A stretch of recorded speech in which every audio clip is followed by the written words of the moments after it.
right now we're going to be talking to a comic creator who's been a longtime friend of the show and currently has the book Daredevil, of course. He's writing over at Marvel, but also currently coming out from Image Comics with artist Ramon Perez. He has the book Stillwater.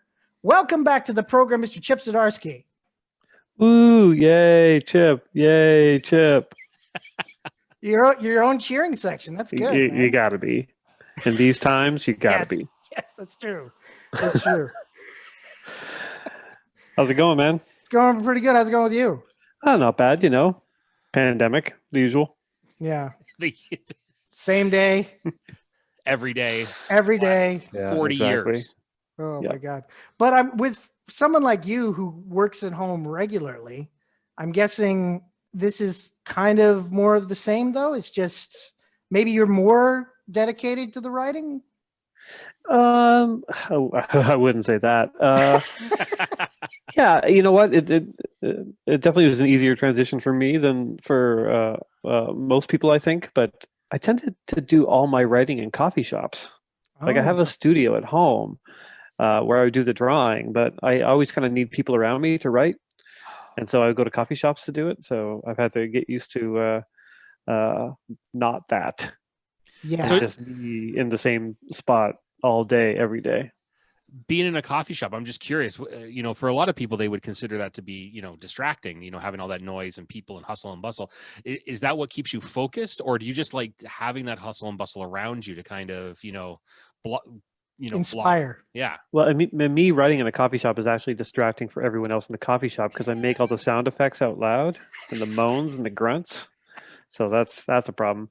No, because I spent like 12 years working at a newspaper, like in the newsroom. Yeah, right. And I was so used to writing on deadline with people kind of walking around talking, like, you know, news stories happening.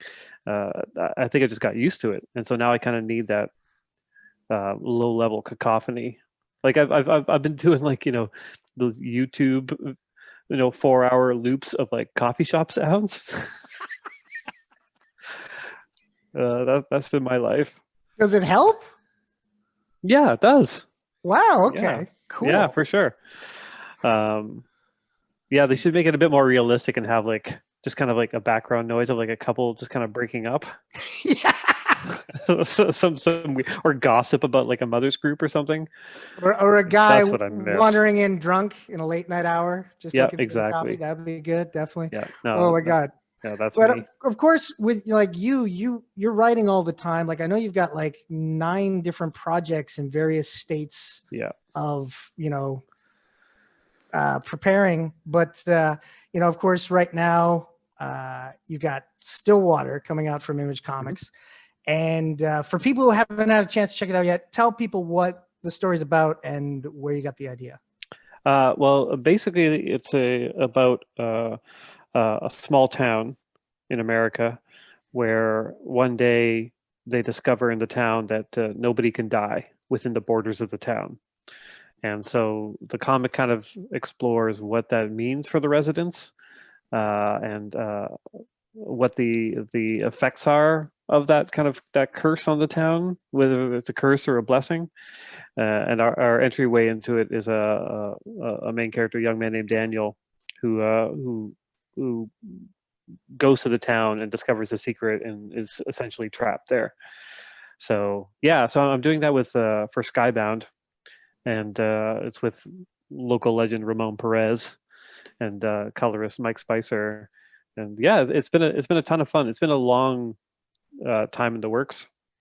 Like I had the idea in 2017 and pitched it to Skybound, and I've been kind of like writing scripts for them ever since then. And you know, I wish I had some like big, grand, like, oh, this is how I came up with the idea by piecing, you know, these ancient works of literature together, or whatever. But really, when I was a kid, I lived in a small town. I just had the thought one day, like, man, like time really stands still in a small town. And there you go. That's it. That's a comic. There you go. Peek behind the curtain, everyone. Well, I can say that from humble beginnings of that beginning of a story nugget, it's a really great comic. You know. Oh, cool. Thanks, man. I really like it. I'm of course I was I'm a big fan of the Twilight Zone and those kinds of types of stories, which this really feels like akin to. Yeah. You know, it's not quite as that kind of creepy, scary, but it's got a It's like Twilight Zone meets like an HBO show. yeah. That kind of pacing of an HBO show, but the eeriness of a Twilight Zone. Yeah. I'm sure based on some of the hints that we've gotten in the first 3 issues that there might be some creepiness to come. But right now, you know, things are still a little more summer days. It's more 2019 than 2020. Yeah, exactly. The creepiness kind of comes through in background details from Ramon. Like one of my favorite things in issue 1 was when the main character enters the town, you just see just like creepy cats and dogs kind of wandering in a pack. And it's weird little things like that I kind of love exploring in the comic and through the town and characters. It ramps up pretty quickly. I think because the process working with Skybound takes a long time because they want to have a lot of issues in the can before we solicit. Like Ramon didn't come on board until I was done writing issue 4, I think. Because of that process, I found myself getting impatient and like things really kick into high gear in issue 4, like maybe too much so. I can't tell because as the writer and as a reader of it, like I wanted it to happen faster. So like it starts off kind of slow, kind of gets into the creepy, but then it becomes a little fast paced. We got an email in from Scott W. who says, "Hey geeks, love Chip's work. An early rating for the film What Lies Below. Ready? Shit. Amateur. I would rate it a 3. Merry Christmas to the best geeks on the planet." Well, thank you for the Christmas greeting and thank you for loving Chip's work. I always find it hilarious when people decide before you even review the film, we're gonna tell you that it's shit. I'm like, okay, cool. I love you. I love our fans. You guys are great. But preemptive strikes. I love that. Exactly. That's Yeah, that's good. But so Chip, as you mentioned, Ramon didn't come on to the book until you had written about 4 scripts. Of course, you've known Ramon for years. Kind of like, so it's like the past and present members of the raid collaborating together. Yeah, exactly. Yeah. So when it did come time to bring on an artist, were you the one who suggested Ramon for the job to Skybound? Yeah, for sure. Because we were trying to think of somebody who could do, naturalistic people, in which they all felt very distinct, and who was comfortable drawing, real life situations. Because a lot of comic book artists get into the business because they want to draw superheroes, and they're great at drawing muscles. But then you got to put a dress shirt on the muscles and it all falls apart. But Ramon is like hyper talented. Like he's able to draw anything, and he's got an amazing speed to him as well. And we had just worked together on Marvel 2-in-1 at Marvel. He came in towards the end of the series to help out. And, he's delightful. Like you never have to give him any notes or anything because like his storytelling is flawless. Tale of Sand is like one of the best graphic novels of the last 20 years for sure. And also his book Jane, the Jane Austen book that he did for, I think it was also for Boom, is lovely. It's beautifully paced and wonderful drawing. So yeah, he was kind of the person that we went to for this when we started talking about artists. And there's a weird thing where you write the scripts without an artist and you kind of start to lose track of the characters. Like it becomes really hard to kind of maintain a voice for characters without having the visuals there to remind you. And once Ramon came on board, like it cemented those characters for me, and I had to go back to like the previous issues and like kind of rewrite them a little bit, because once you see the characters, then you have the voice for them a bit more concrete. And Ramon's a delight. No, it's awesome. And it's funny because you mentioned Ramon's art style and what he brings to it. He also, he didn't grow up in a small town, but he grew up in Oshawa, which is where I'm from. And it took a long time for that city to catch up on anything. So it's like good for like a town that's standing still. He's very good at that. I was for sure. I I was going to ask you though, Chip. Getting to work with Ramon like this, and you guys having been friends for so long, was that people talk about sometimes the shorthand between writers and artists, that has to develop over time when you don't know each other. But in this case, you guys did know each other. Was that like a quick process? Like, was it actually that quick, or you guys still have to talk a lot about your different ideas, like his ideas, your ideas? Well, because they were already a chunk of it was already written before he came on board. Like that was a bit of an unfortunate thing because we couldn't sit down at the beginning and I couldn't ask him, hey, what do you like to draw? And what are the methods in which you like to work? Because I was writing full script for Skybound, not knowing who the artist was. So once Ramon came on board, I went down to the Raid studio and, grabbed lunch with them, and we hung out and talked about like cover designs and character stuff. And so that was really handy, kind of having him down the street for me to be able to kind of do that face to face. I tend to, I've trained myself to write full script, but Ramon's so good. I always say to him, like, if you've got a better way to show this, just do it. Like if you need to eliminate panels, add panels, it's totally fine because I know it's going to be better than whatever I'm coming up with. And I find too, like with fight scenes, I tend to just get out of the way. Like if I've got a couple of pages of a fight scene for Ramon, I basically say, hey, characters have to start here, they have to end here. This is the bits of dialogue that have to happen. Go for it. And like what he does is much better than anything I would come up with. Yeah, so he's really great. When you do that, you just say, okay, this fight should take place on a whole page, and then, and just have at it for that whole page, or? Yeah. Like a recent one was, there were 3 pages worth for the fight scene. And, I kind of wrote all the way up to where the characters start to really go at it.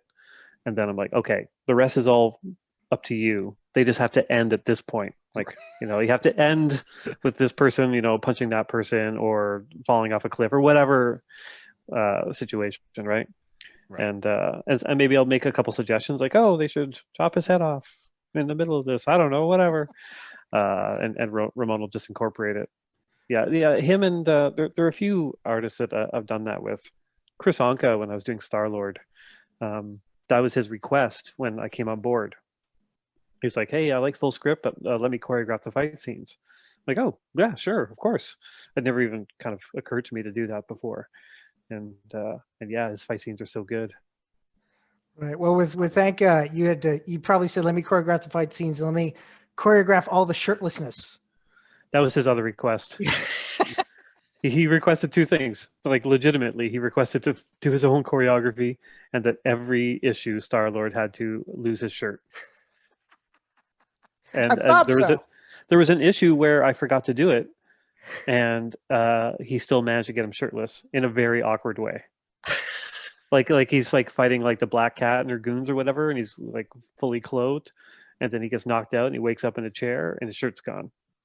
Well, there you go. I'm like, well, which of the goons knocked him out and took his shirt off before tying him to the chair? Like, that's a very, I don't know, man. I don't know. That's something for the reader to decide. Definitely. Exactly. Yeah, there's a whole mini series to be had in those moments, I think. Yeah, totally. We got a couple emails in. One from Stevie who says, Merry Xmas. Hey, Andrew, Mr. Green, Merry Christmas to you. Happy New Year as well. Hoping 2021 will be geek powered. Thank you very much. Thank you. And then we also have a question from Sue R. Hey, geeks, a question for Chip. Is Sex Criminal still around? How many volumes? Oh, well, of course, this was a big year for you, right? Because this was... I know, because we wrapped the whole goddamn thing up. The last issue came out last month, which was our 31st issue that we titled issue 69 because it took place 3 years in the future. So the final trade just dropped, so it's 6 volumes, and we just sent the solicitation to Image for our final big hardcover, Big Hard Sex Criminals Volume 3, which will have a lot of fun little bits, and that's it. I'm done drawing. I'll never draw again. You'll never draw again, really? I'm sure I will, but like when I finally finished the book, I was just like, oh, there's no way. Somebody asked me what I was going to draw next, and I was like, well, what I plan to do is take a hammer to my drawing hand and just smash it. So I just can't. But then immediately I start to draw something for somebody else. Oh 'Cause my I'm an idiot. gosh. But like as I mentioned before, you have like 9 projects in various stages of development. You're writing Yeah. like a couple of scripts a week. So when it comes to your writing process with that many projects on the go, do you like map out week to week of like, okay, every first week of the month I'm working on Daredevil, every second week of the month I'm working on the new project? Or is it just like whatever is like next in the queue is what you're working on? Everything's dependent on the artist. Like, because the one thing that I never want to do is have an artist waiting. Right. So I order things that way.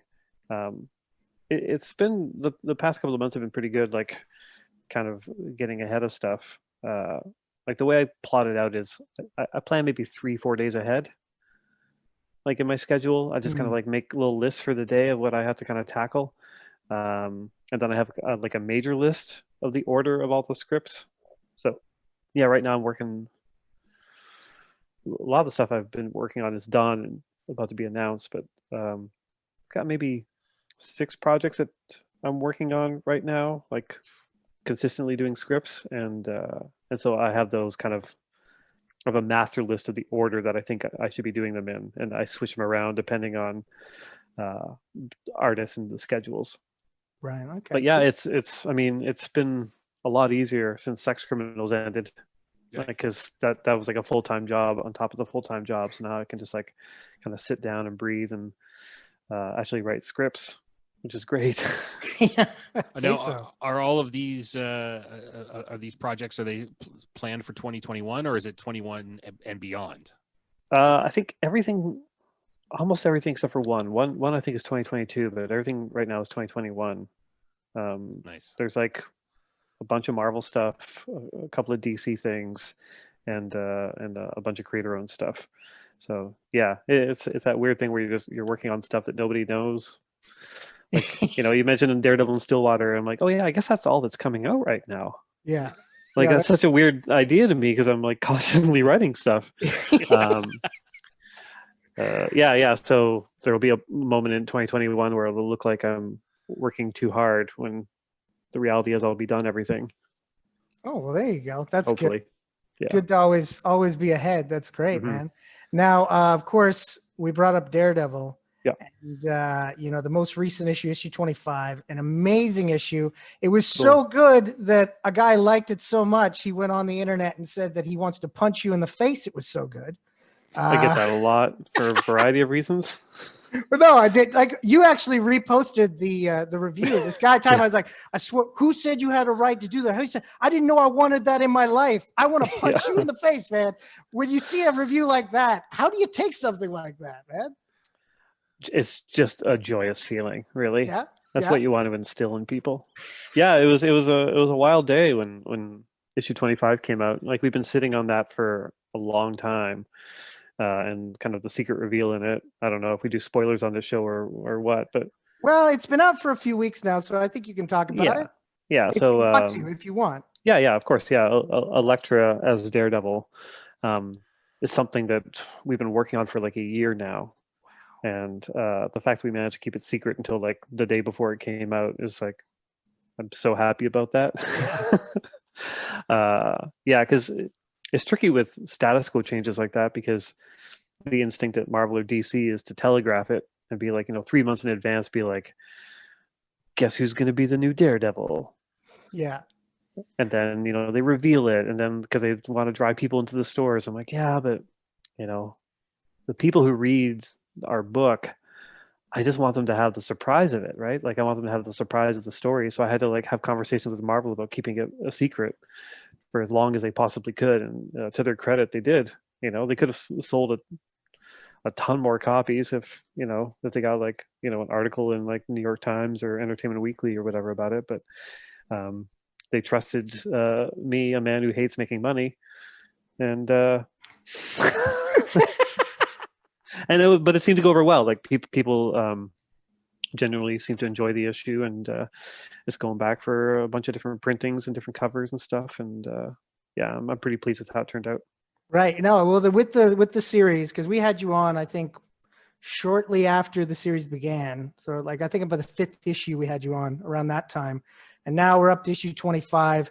And it's very obvious when reading your run that you have such a reverence for, you know, what's gone before with Miller and Nocenti, and even with stuff with Charles Soule. But you're taking these things, and as opposed to just playing the hits, you're adding a new layer to each of them that feels that if you were to just tell somebody about it, you go, oh, that's not going to work, but you found a way to make it work.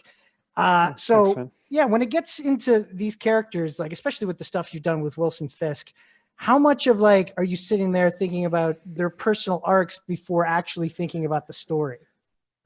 It's tricky. You don't want to be too beholden to what came before, especially emotionally with the characters, because they have such wild arcs over like 60, 70 years of ups and downs. And like, you know, I once said to somebody, like, if you were writing like Amazing Spider-Man, like there's nothing you could do with a supporting cast because they should all be crazy at this point, because they've all like died, come back, been super villains, like had horrible things happen to them, like and you kind of have to ignore those things a little bit so they can have like a regular conversation with Peter Parker. And Daredevil especially feels that way because all the characters have gone through so much. So it's a weird balancing act. You have to kind of acknowledge the history of the characters, but also kind of like distance yourself a little bit from their emotions and their mental state, because they can't constantly refer to, oh, how about the time I went, or at the time I was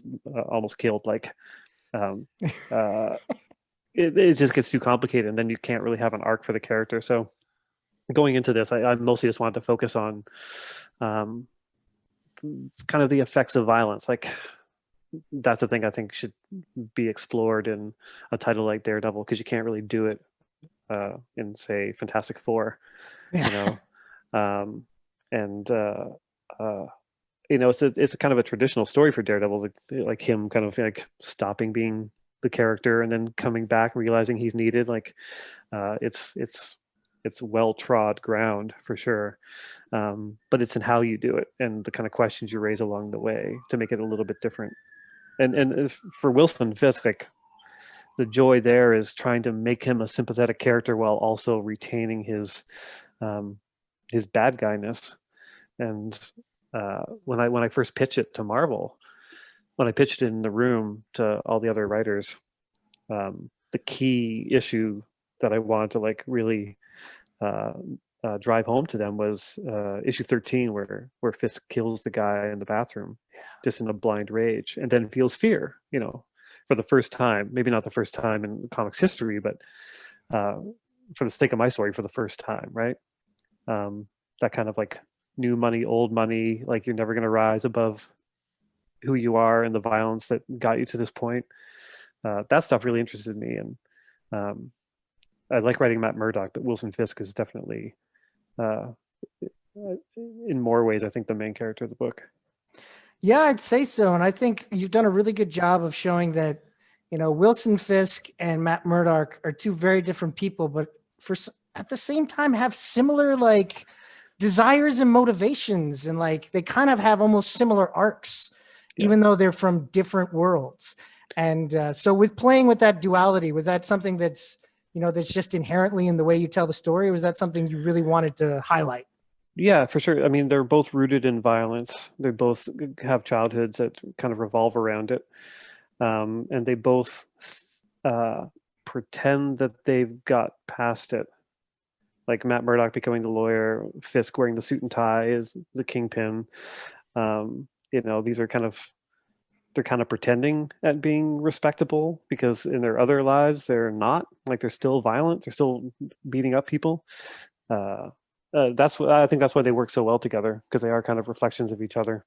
And I think what the book really needs is a therapist. I think everybody just needs to sit down in a room, have some couples therapy, and then, you know, I think they can really work things out. You know, it was funny you mentioned that, because you know, we've ended with you know, Daredevil in prison, and we do introduce a character that basically says, like, you should have gotten therapy on the outside. Like, that would have saved you a lot of grief, because now you're in here. Oh yeah, no, that's the But thing. It's like Matt Murdock has to be the most messed up superhero, definitely. Like when it comes to like how he actually like the thing you said about he's trying to pretend like he's over it, but he's clearly not. Yeah. He's the guy who seems to be the most in denial of his own problems out of any superhero out there. yeah, and also he's the one that has the most contradictions, Yeah, like inherent, like the lawyer who goes out and beats people up, like to get the truth in his court cases. Like that's crazy. That's a crazy idea. Um, he dresses as a devil and he's a devout Catholic. Like, yeah, he's a really fascinating character to write. totally. One of my favorite characters, definitely. Yeah, and we're excited about the next year. It's funny. While I'm on here, I just got the email from my editor on Daredevil with the whole publishing plan for next year, and it's bonkers. Like I can't believe Marvel's letting us do it. Like some of the stuff we're getting to do, and I think the Elektra stuff has helped too. Like we were pushing for a lot of crazy stuff, and they were like, I don't know. And now like the Elektra thing did well enough. They're like, oh okay, which is great.